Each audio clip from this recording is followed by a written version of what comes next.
With NewsNation chief Washington anchor Leland Vittert, host of On Balance. Leland, I believe that when this came out, there were a lot of Americans thinking, is this different than what I've already been hearing about? I mean, he's had so many legal cases against him. Is this just going to be perceived as more political fodder? I mean, for the right to say that this is the weaponization of government?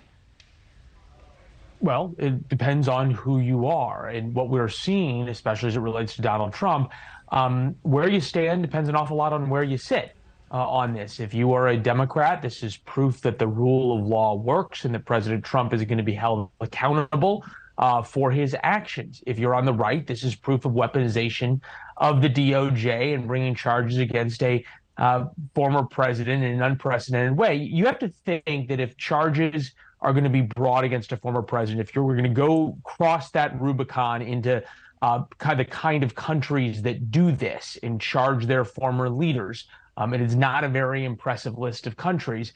And if you're going to do that, that the charges meet two standards. One, they're extremely serious. And number two, that it appears to be a really airtight case.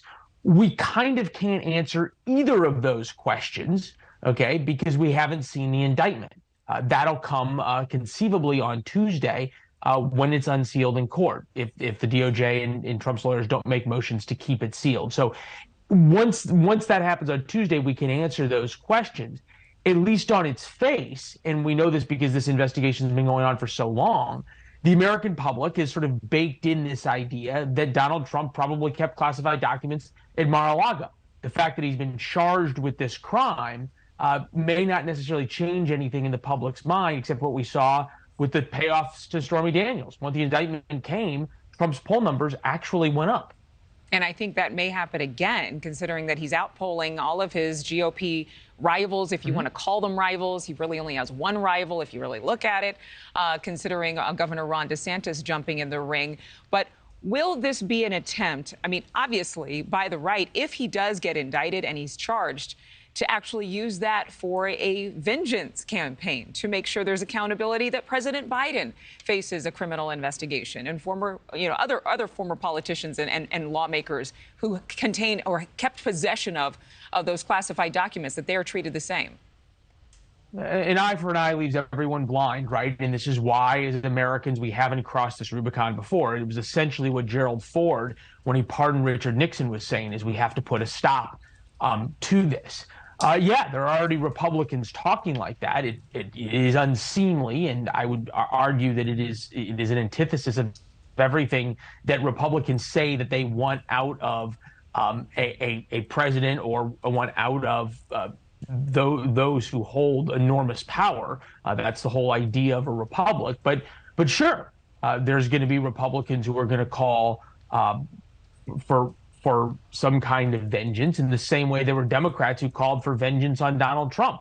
There are Democrats who have run for office and won on the sole promise of indicting Donald Trump. I'm thinking about the Attorney General in New York. So that just unfortunately appears to be where we're at.